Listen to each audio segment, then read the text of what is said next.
Give me 1 second. Alright. Welcome back, everybody, to Let's Play Everlasting Summer. This is Ray Solution, the solution for all your gaming needs. And last time, we had some tasks to do, but I was so hungry, and then I went to the canteen, and I now have encountered Xenia. So, here we go. Dot dot dot. What are you waiting for? I was a bit confused. Pardon, isn't this a bit too sudden? What's wrong? Get your meal and sit down. I suppose that she considers her behavior completely normal. Fine. Wait a minute. I'm not sure why, but I accepted the invitation. What if I can learn something new? She is such a bookworm. A minute later, I was sitting in front of Xenia with the tray and the simple meal on it. Porridge, 2 eggs, 4 pieces of white bread, a sausage, and a glass of compote. Bon appetit! Thanks. I decided to act as politely as I could and also eat more neatly without chomping and spilling crumbs of food and drops of compote. So what do you want to talk about? Today at the library, I wasn't listening from this point onwards. I immediately recalled Olga's words about the scheduled events for today. Don't forget. Oh, what? I said, don't forget to visit the library after lunch. What for? Were you even listening? Nope. I admitted honestly. Xenia's face turned red, then appeared green, then took on a soft purple color. Today after lunch, you in the library. Got it? Dunce? Aw, jerk. Dunce? What kind of curse is that? Though a pioneer must never use a curse word, how could I forget this rule? Oh yeah, sure, I apologize. Of course, I'll be there. Actually, I wasn't really planning to go anywhere, but if you want to make someone speak, you need to sacrifice a bit first. By the way, what year is it now? I totally lost count. I decided to play fair. She looked at me perplexedly and answered, Have you gone completely bananas? Honestly, that's how I felt for the last few days. Xenia didn't reply. So what year is it? I smiled kindly. Listen, why don't you visit the infirmary? Will they tell me what year it is there? Oh, certainly, and even more. Xenia stood up and headed to the exit. Wait, you didn't finish your meal. Well, it looks like she won't turn back. I was finishing chewing on the sausage, which tasted like a twisted pear cable. I wonder if they have internet access here. I guess not. A pioneer sitting at the next table noticed me talking to myself and stared at me. I smiled and waved to him in return. After such friendly greeting, he for some reason left the canteen quickly without finishing his breakfast. Done with the food, it's time to search for some clues. Oh, they're scared of me now. Sometime later, I finally came to the infirmary. I have nothing to do in that place, so the nurse seemed quite caring. It's better to keep a distance from her. Such benevolence is actually scary. She may know something, but damn it. Moreover, I had no reason to, not a single one. Immersed in my own thoughts, I didn't notice the nurse, who was standing on the porch. Hi there, Pioneer. She came closer. You must be sick. Did you come for medicine? Oh God. No. I was just wandering around. Please leave me alone. Oh, a truant, I see. But if you're here, I have a serious task for you. I gave her a look of inquiry. The word task made me feel uneasy. It sounded like something inevitable. The nurse smiled spitefully. You both will help me to make an inventory of the supplied medicine which arrived today. Both? Who are we? Perhaps I misheard. But what word could be confused with both? Hi. Lena emerged from behind the nurse's back. It seems that strange that I hadn't noticed her until now. Come here after dinner. I have explained everything to Lena. She will tell you what to do. Medicine, huh? Supplied today? But Olga told me that no bus would arrive for the next couple of days. So there were visitors to our camp today? Yes, they arrived from the city this morning. Why are you asking? Just curious. Alright then, Pioneer. So the night after dinner, you'll be here. Lena was barely noticeable this whole time. Surely she's able to remain invisible like a skilled ninja. Oh wait, no. Anyway, I could do it on my own. No way, there are lots of boxes, and a pioneer is already ready. Always ready. Isn't that so, Pioneer? She gazed at me and smiled menacingly. I don't want to spend the whole evening doing something like this, and also I've got more important things to do. But rejecting the request could be improper.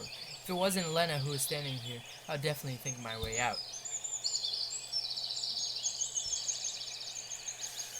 I got something to do. Maybe I shouldn't have lied to her. I should think before I say something. Oh, really? And what exactly are you going to be helping her with? It was turning out bad, but I decided to stand my ground. Her cabin. She asked me to clean it up, sort out the things and so on. But I bet you know what a mess the cabin is. Sure, she asked you to tidy up her closet too? The nurse looked at me so intensely that Napoleon's fiasco at the Battle of Waterloo seemed now a small annoyance compared to my current flop. I was going to say something, but she continued to speak. Okay then, Pioneer. We'll manage it without you. I apologize, but you see, I said and looked at Lena. She stood looking at the ground like before, blushing more and more. It's alright, I'll manage it on my own. Okay then. An awkward silence followed. I wanted to sink into the ground because of my lame lie that had probably offended Lena. Well, goodbye then. Bye. The nurse was still smiling spitefully. I turned and walked away, almost running. Though in fact I really wanted to run, common sense advised me not to. Okay, I guess I'm a douchebag, but still, my decision, we play it and you can choose yours. I came back to my senses when I reached the square. So what's next? I decided to visit my cabin in order to collect my phone. I don't know where I'll find myself today, but having a watch is always useful. Though having a wristwatch is much easier. Suddenly, I heard a different tune, which was cutting through the usual noise of the camp. I listened to it carefully. Sounds like an electric guitar. 3 repeating chords, no more. But this melody still felt somehow warm, as a vacuum tube-based audio amplifier was used. Could there be such a luxury here? The sound was definitely coming from somewhere near the stage area. I wonder who that could be. Well, let's go take a look. Coming to the stage area, I caught sight of Alyssa on the stage. Oh man. The girl was giving it all with her eyes closed. She placed one of her legs upon the speaker and was swinging her body with the rhythm of the music. I couldn't recognize the melody, but I was pretty sure that I'd heard it before. Probably something from the Soviet rock. I could have named a dozen bands in this genre right off the bat, but I was hardly an expert. And suddenly, the song seemed really simple, literally just a 3-chord progression.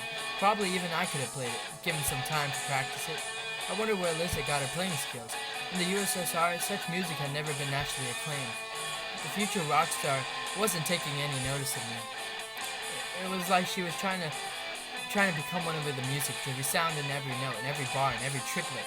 Rock heroes of the 80s instantly came to mind. Many of them were devoted to music in a similar way. If you got dressed in something more suitable of that period's fashion instead of the pioneer uniform, no one would notice the difference. Sorry. The performance was coming to an end. Picking out the last couple of chords, Alyssa finally noticed me. Did you like it? She doesn't seem as surprised as I would have expected. Yeah, that was cool. As if you could do any better, smiled Alyssa slyly. I'm not saying that I can do better. I'm not a pro in music, no doubt. Yep. I didn't know what to tell her next and was heading on my way. Wait a minute. What? Heard about the evening dance party? I thought it was a ball. Ball, dance party. What's the difference? She frowned. Yes, I did, and so what? Are you going to go? After throwing those words, she turned away. I'm not sure. And you? What, am I going to go there? Wait, sorry. What am I going to do there? What am I going to do there? Watch a herd of morons? There was some truth in Alyssa's words, but this open disrespect surprised me. It's clear that it's not the idea of a ball that she hates. But why? What do you mean by why? Well, why don't you want to come? Dance parties ought to be fun. Do you really think so? Millions flashed in her voice. I don't know, but I thought that you would. Never liked them. She interrupted me. That's absolutely nothing to do at such parties. I see. So what's your plan then? I asked, just to keep the conversation going. I'll just carry on practicing. What are you practicing? The song, dumbass. You even heard it? Okay, no one mean to me. Okay, anyway, let's continue. Alyssa had gone totally mad. A few more wrong questions I will have to run for my life. Who wrote that song? I did. So you wrote it by yourself? By myself. Cool. An awkward silence hung in the air. Okay then. Don't you want to listen? Didn't I just hear it? That's not what I meant, she pouted. The whole song is just a jam for now. Ah, come on, do it then. Not right now. Well, don't do it then. I felt uncertain about what she wanted from me. You mean you don't want me to play? Seems like I frustrated her. I got ready for her to smash the guitar on my forehead, or something even worse. Don't do that. But there was only an upset expression on Alyssa's face. I want to, I told you. Come here tonight then. I'll play it for you. For me? How cute. Aw, adorable. Tonight is the dance party. You said that you wouldn't go. I didn't say that. Frankly speaking, I didn't want to go, but messing around with Devache was no good either. Ogla won't like it. Screw her, said Alyssa, getting steamed up. Okay, I'll come. Between shame at the dance party and the back of mad guitar skills, I'd rather pick the latter. Good boy. Oh, man. She smiled strangely. I was just wondering if the decision I made was a right one, when suddenly I was interrupted by ringing, calling the pioneers for lunch. I looked towards the canteen. I suppose it's time to go. Hunger is a sharp thorn. I turned around with an intent to call Alyssa to come along, but she looked so cheerless and down. Every magician... What did I say? Magician? Oh my god. Okay, sorry.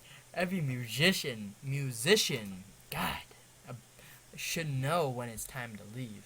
I grumbled under my breath. Who is marching forward in a row? It is our pioneer squad. Pioneers in a row usually marched in the canteen in the Sovionic camp. I was looking for a place where no one would disturb me like it happened before, just so I can eat in peace. Goodness gracious. And for that, I have to at least not be the last one to come. Go ahead. Next part. But I was pretty sure whatever happens here happens whether I want it or not. The canteen was crammed as full as an egg.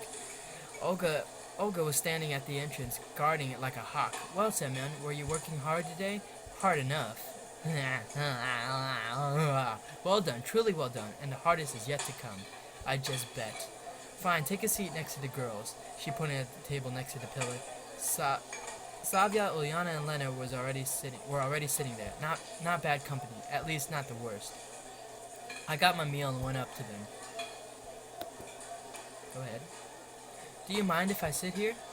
I caught myself sounding a bit clueless. There were no other free places anyway. No, of course not. Please do. Lena remained silent. Today the meal consisted of a plate of borscht. Some poultry with fried potatoes and a traditional glass of compote. I found myself liking the local food more and more. I guess I just came to the conclusion that I have no other choice, which means that there's no use in complaining. Thank God there's something to eat. Coming to the ball tonight? I don't know. Though I already have made my arrangements with Alyssa. He'll come. He got to know where to go, Ilyana said happily. You will come for sure. Of course, I can't miss the opportunity to watch you make a fool of yourself. She got it right, so I decided not to reply. And what about you? Asked Lena. Yes, she replied briefly. See, you should go too then, said Slavia as if leaving me no choice. Don't forget to wear your tailcoat. Apparently, Ilyana was so pleased with her joke that she laughed out loud. But I really had nothing to wear. My wardrobe was just a pioneer uniform and my winter clothes, which would be inappropriate even in the evening. And what will you be dressed in, entertainer? Secret!